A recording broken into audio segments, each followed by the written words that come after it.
Well, maybe if I was unmuted, you could hear me.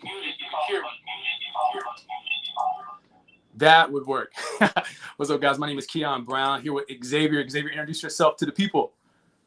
Hi, people. My name is Xavier. As we know, I'm a rising senior at North Star Academy, and I'm very interested into looking into psychology going into college. Excellent. And thank you for joining us. We're partnering with the Montclair Kappa League, and Xavier is one of our Kappa Leaguers that's graduating and has expressed an interest in psychology. So we're bringing a couple experts in, and Xavier is going to grill them. Are you ready for that, Xavier? Yes, sir. All right, let's get in our first guest. I can't say enough about her, but she is a graduate of North Carolina Central University, Miss NCCU 2003. Always enjoy hearing from you, Crystal Carmichael. Please introduce yourself. Thank you. My name is Crystal Carmichael. I am the owner of Crystal Clear Worldwide, a mental health facility. I'm also an instructor at North Carolina Central University. I just got accepted to the doctoral program at Arizona State University, so I am super excited about that. But my greatest joy is pouring back into the students that have a passion to see people mentally healthy. So that's what I spend a lot of my time doing. I mentor lots of students, and so that's a lot of the reason why I'm excited to talk to you all. Congratulations, future Dr. Carmichael. Thank you. Thank you. Excellent. Well, let's get in Hugh Love. We're going to pull him in. There you go, Hugh. Thank you so much for being here. Good, brother. Please introduce yourself as well. Well, how you doing? My name is Hugh Love. I'm a proud graduate of Morehouse College in Atlanta, Georgia. I am a psychologist in both private and public practice. I work at a major medical center here in New York City, as well as I have my own private practice. I'm an adjunct professor, so I do a lot of things. So I'm just a roundabout guy. And congratulations to you, future Dr. Carmichael. So thank you. We need more of us. So let's be very clear.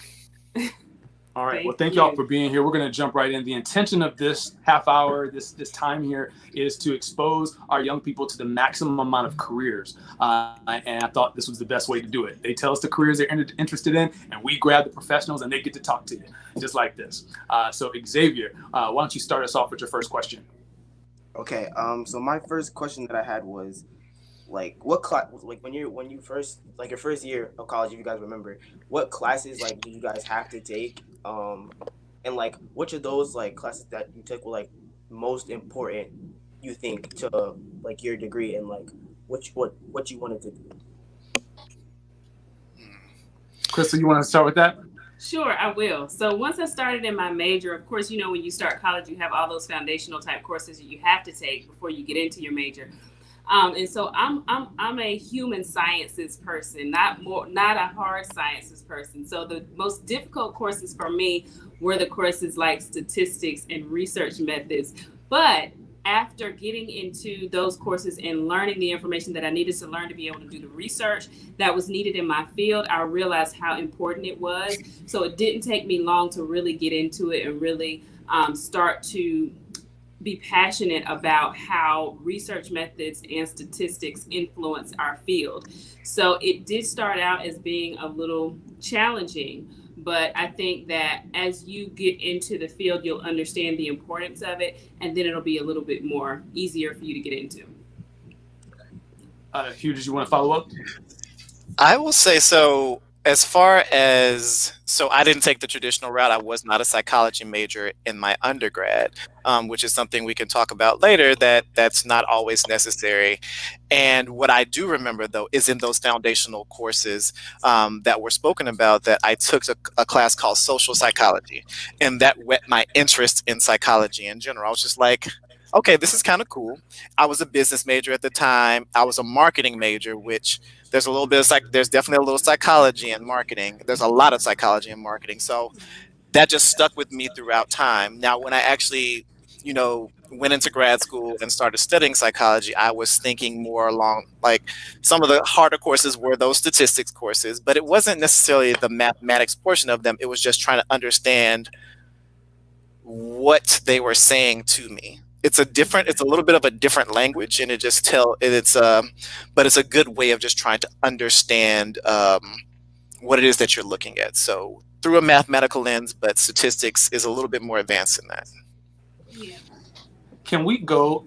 Thank you guys for that. I want to jump into a general overview of the field of psychology, and maybe if you haven't gone into what you in particular do, can you do that? Crystal, we'll start with you, then Hugh. Okay, so the general field of psychology, of course, is made up of so many different levels of how we function in society. So what initially started my interest in psychology is how environment shapes an individual's development, and I think that that kind of started my passion for how mental health facilities are run, how the physicians and the clinicians interact with each other to make sure that the development is consistent. It's where it should be for each individual that we serve. And so that's what prompted me to start my own practice. And I think that in doing that, I've been able to not only see some of the loopholes that exist that contribute to the society's deficits, but also learn more myself and how to become a better clinician myself. And then I've also turned that information to enhance the learning environment, enhance the teaching environment, so for other clinicians to learn things that may have taken me 10 years to learn, but I started out teaching them that in the very beginning. So not only do I provide the services for the clients that come to my practice, but I also provide supervision and growth opportunities for clinicians that were starting out just like me. Because when I started, there wasn't a whole lot of psychologists or therapists or business owners that were saying, hey, let me take you under my wing so I can teach you how this thing goes. And so because I experienced that, I'm more apt to reach out to the young entrepreneurs, the young clinicians that are looking to do the things that I wanted to do and help them to develop to be those game changers that are going to provide the services that we most certainly need, definitely right now in today's society. Okay. Hugh? And so just to, psychology is a hard field to give you a general overview of. It is so broad, just like any science. It's a social science, but I want to say it's probably the most complex social science, that in sociology, because you're dealing with human beings. You're dealing with the most complex creatures on the planet Earth, and we think differently, we function differently than anything else on the planet. We're more cognitively developed. And so when you think about psychology, there's so many different niches, so many different things that you can do with the degree. But if it really just boils down to it, and the basic definition is just, it's a study of behavior. It's like, how do people as well as other organisms behave, and why? And that's pretty much how you boil psychology down. I got into this field kind of, I would say, haphazardly. Again, I was a business major, but there was something in it that didn't strike me, and I just ended up looking around. I looked at other helping professions. I looked in teaching. I looked in guidance counseling, and then I ended up with getting a master's in mental health counseling and decided to go ahead and get my degree. Part of that is that Black men are unicorns in the field of psychology, and we have mental health needs, and they're not always catered to because we also have a significant suspicion and rejection of the mental health care system as well as the medical health care system. So it's just like, if I can do this and I can do it successfully, I could help my population more effectively access the services they need. Can't hear you, Kim. Of course I am muted. As so in my life sometimes, just off camera, on camera. All right. Xavier, let's go to you for another question. Okay. The second question that I had was, how long did it guys take you to like get to where you are? Like, I'm talking about, like, of course you have to go through your undergraduate, which should take like 4 years, but for like your master's degree and your doctorate, or if you guys have a PhD, stuff like that, how long did that take for you? And like, did you have to take any like breaks in between to like, establish yourself and like get a career going and started, and like, just that whole process? Great question. You go ahead. I'll start. So Let's do this. So I'm not trying to scare anybody out there, but it's a road. Anything worth having is worth working for. And so psychology is one where you get your undergraduate degree. Doesn't really matter what you get it in. Psychology helps. It helps to ground you in the theories of psychology, and it's not necessarily necessary for graduate school. You will have to take some basic courses. So it took me 4 years of undergrad. I took 3 years off because when I finished, I didn't really know what I wanted to do, and that's okay. My generation, and particularly your generation, is projected to change not just jobs but careers at least twice in their lifetime. So don't worry if you don't get it right the first time. What you do helps to guide you. I started off in proprietary higher education. I did that 3 years after my undergraduate degree. Hated it. It was too much sales, too much marketing, and I was like, let me find something different. And so then I went to graduate school, and I did 2 years of a master's and then 5 years of a PhD. People do that in different combinations. Sometimes you are able to get in on the ground level and just do 5 years of a PhD. Some require you to have a master's, but the road to psychology has some length to it because they're just hurdles to go through. And again, if you're one who has a good amount of resilience and stick-to-itness, you can get through those grad schools, internships, postdoctoral experiences, and then finally licensure, and then actually practicing as a psychologist. So I would say overall it's going to take you schooling wise at least, if I do the math, anywhere from 7+ years. Xavier, anytime they start counting like that, I get a little scared. Give you it's going to scare you, and it is what it is. But anything, the psychology, if you want to be a psychologist, the baseline is you need a doctoral degree. There are allied professions in mental health, but to be a psychologist, you need at base a doctoral degree. All right. Yeah. Future Dr. Carmichael. Yeah, I think that, like you said, there's just so many different levels to psychology, so many different niches that you can, there's just so much to choose from, and you can literally have so many different pathways to complete your journey to becoming a psychologist. So I, of course, did my undergraduate at North Carolina Central, and I did my graduate degree at North Carolina Central as well. Now, I went straight from undergrad to graduate, but I took some time off when it was time for me to do my thesis. Now, that was a beast. And it only was a beast for me because I've always worked a lot. I've always been an entrepreneur. And so I was juggling several different things at the same time. It was always in the field of psychology. So it took me a little bit to really understand, like to narrow down where exactly I wanted to take this. And once I did, I completed my graduate degree and I knew that I wanted to start my own practice. So yeah, it does take time, but I would say that any area that you go into is going to take time. And I think that it's worth the time that it takes because it gives you that area for, or that journey of development that you need in order to excel once you get to where you're going. So, and of course, I always tell the clinicians that I'm supervising that you don't necessarily have to finish A before you start B. Because I was in my graduate program while I was researching all of the licensure programs and figuring out what it was that I needed to complete them. And that kind of helped me determine which lane I wanted to take. So that depends a lot on what your area of expertise, what you want that to be, where you want to end up, where you want to serve. And I always encourage people to do the research while you're in it or before you start, so you don't finish the degree and then 3 years later you're like, oh, this ain't really what I want to do. Let me start all over. So I just encourage you to, the quickest way to get to where you want to go is hang around people that are already doing it.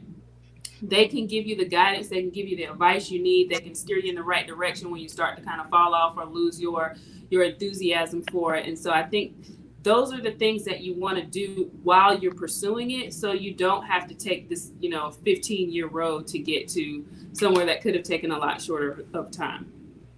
Well, I want to thank you so much for that. I would like to give a couple jobs or a couple positions that people who have studied psychology have done and are doing. And if there's anything that you'd like to add, I'd love for you to add. And then Xavier is interested in a particular type of psychology. So get ready for that question, Xavier, all right? Substance abuse counselor, a psychiatric technician, human resource personnel, marriage and family therapist, master's in clinical psychology, experimental psychologist, forensic psychology, sports psychologist, IO, that's industrial and organizational psychology, school counselor, educational psychologist, psychiatrist, clinical psychologist. Ooh, okay. Is there anything off the top of your head that you know off the top of your head that people that have psych degrees or are interested in this field land in? Well, so a lot of the things you mentioned are like the positions that most people get after they've gotten past all of the degrees in the licensure. But the question for me always has been, what can I do while I'm getting these degrees? Like, nobody knows where the psychologists are or where the people that major in psychology work until they become a psychologist. And so I explored tons of those positions as I was obtaining my degree. One of those starting out, I think, was a paraprofessional.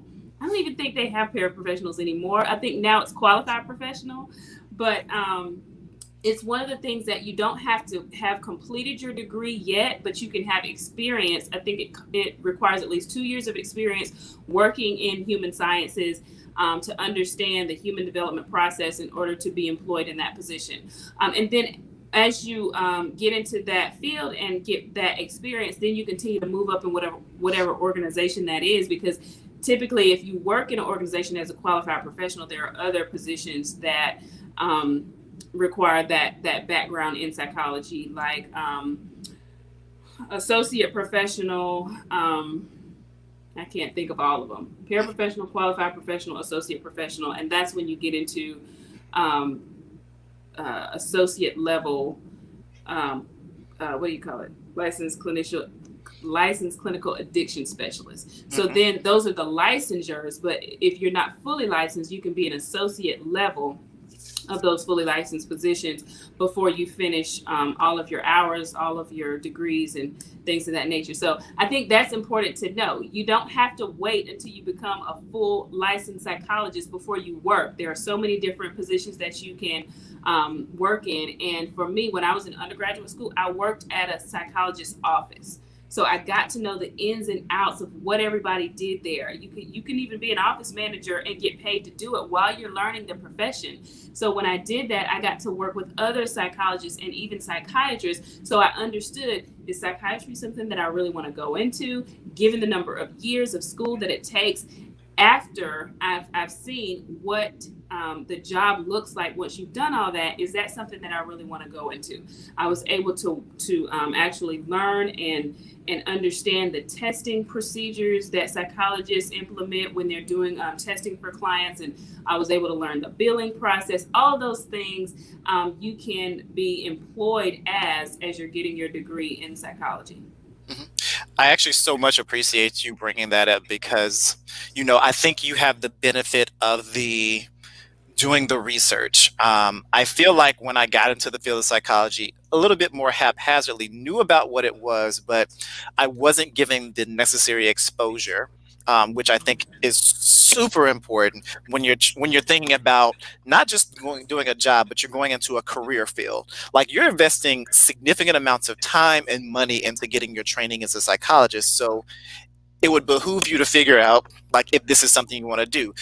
And so hindsight is 2020. So now looking back, there were so many things that I could have done. I finished my master's and I could have been operating in that field while also getting my doctoral degree.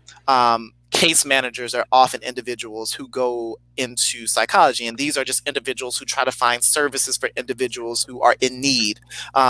So anything you can do allied to human services or helping professionals, whether that be a case manager, or I also did a stint as kind of the office manager for a small private practice, and I got to understand what it means to run a psychology practice. And I'm trying to think of other things that you can do, but there are things that you can do while in school that will, one, make you some money to pay these bills while you're in school, and secondly, to give you exposure to what it looks like to be an actual psychologist, an actual licensed mental health professional. So never take that for granted. Always take that into consideration, particularly like if you just feel like you're just wasting your time and not doing anything during the summers. Oh, there's something you could be doing in order to make you actually look very attractive on your grad school applications. Yeah. Muted again. You're on mute, yeah. She's got it. Come on, I'm supposed to be a pro. Come on. I just wanted to take a moment to shout out everybody in the comments. Thank y'all for being here. The intention is for us to, make sure we spotlight careers so that our young people can get clear about what they want to do and what kind of contribution they want to have in the planet. So today we're talking about the field of psychology. Xavier, our senior from the Montclair Kappa League, has a question about what he wants to do. X? I think so. Okay. My next question that I was going to ask, because I want to be a clinical psychologist. That's what I was looking into, right? And so my next question that I was going to ask was, okay, what do I do in the meantime leading up to that? But you guys already hit that like nail on the head and given me like a whole bunch of information that I just had to type down on my phone real quick. So thank you guys for that. So I guess the next question that I have was like during like your schooling and pursuing like all these things. And, Speak up, X. Speak up. Okay, so during like in school and stuff like that, what were some of like the best connections? Like what connections were you able to make while you were pursuing your degrees and like trying to get to the point that you guys are now? Like who did you meet? Or were there any professionals or like people that are like already established that you guys like met and like come on, networking, internships, all of that. Yes, network, all of that, all the good stuff. Let's start with future Dr. Carmichael, then we'll go to Dr. Love. Okay, absolutely. I am like the number one fan of making sure that you cultivate relationships no matter where you go. Even if those individuals that you're working with seem not to be in your field of interest, it's always helpful to know people doing things that have gone where you plan to go. So mentors are extremely helpful. Your professors that are going to be teaching you, I would strongly encourage you to understand how they just have conversations with them. Help them understand what your plans are, what your goals are, and whatever opportunities that come up that may be available. If you've already introduced yourself and told them about what your plans are and goals are, then you'd be the one person that may pop in their head when they have an opportunity that arises. So I always say cultivate relationships where you can. There are lots of organizations like the American Psychological Association, the American Counseling Association that I would join very early in the game, so you begin to understand what those associations are about, what they connect you to, what conferences they offer, how you can learn from those conferences and attend those conferences, possibly present at those conferences to go ahead and get your name out there, get your experience up in making presentations and doing research. And also, don't be afraid to look on internships.com for psychology internships. I know that a lot of my students have never even heard of that website, but even if it's outside of what is available in your current school, there are also paid opportunities on internships.com that allow you to explore the things that maybe you haven't even thought about that would open up so many doors into what you think you want to go into and you're not quite sure, or that can answer a lot of questions about things that you may have experienced in your college classes. So the organizations that are available, mentors that are available through your professors, or even through other organizations that you may join. Mm-hmm.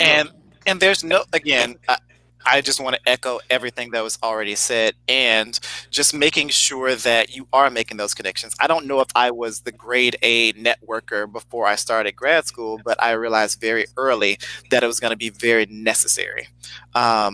And so you start with your cohort, the individuals that you came in with. I am still in contact with the people that I came into grad school with who are now also licensed professionals. They send me referrals.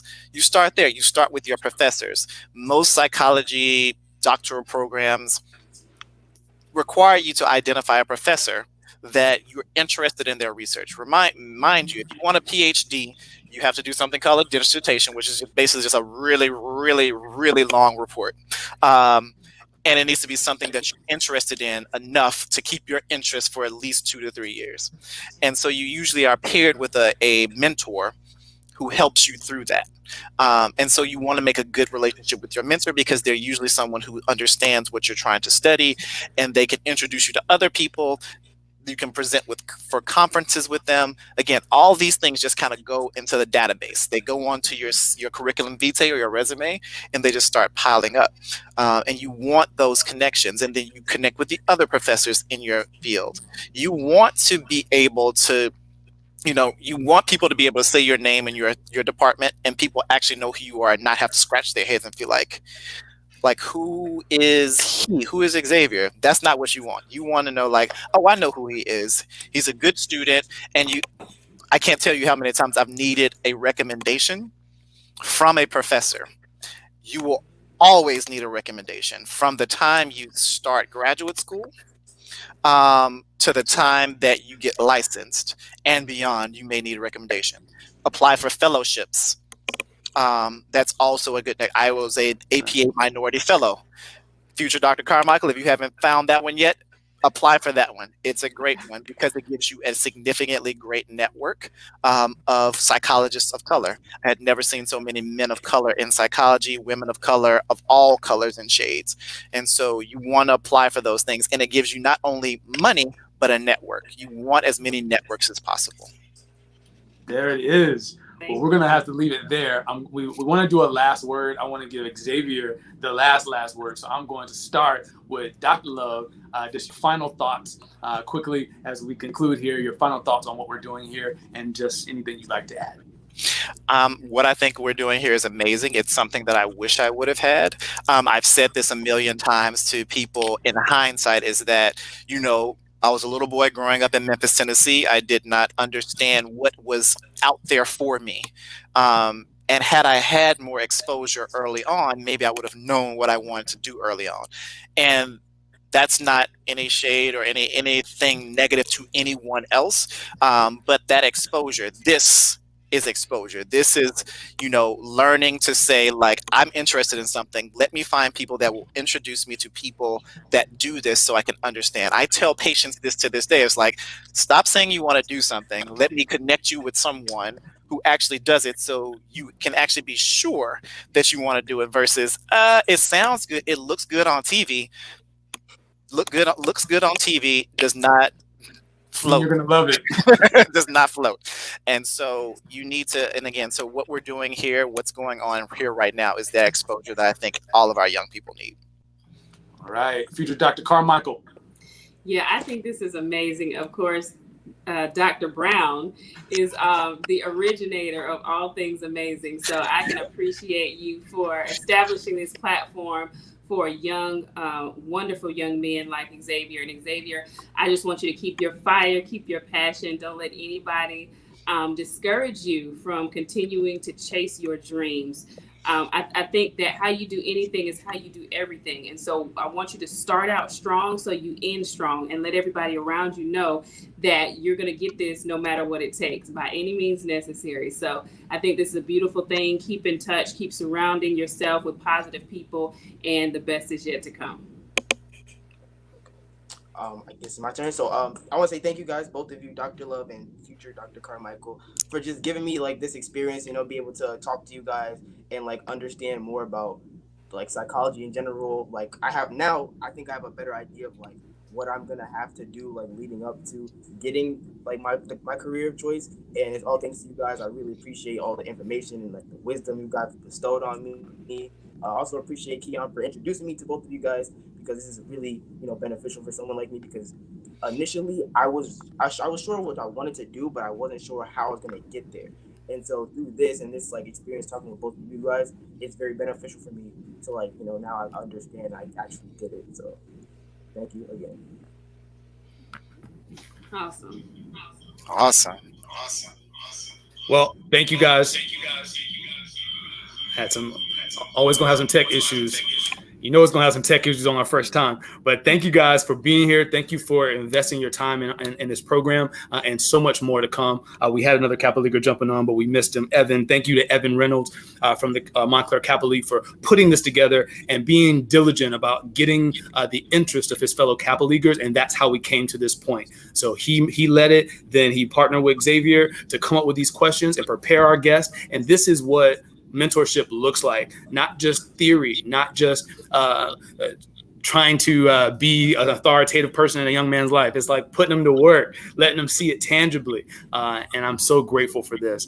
So thank you guys. And shout out to Morehouse College and North Carolina Central University for producing such talent, such folks we have here today. All right. That's it, guys. Enjoy your evening. Thank y'all. Take care. Thank you. Thank you. Take care.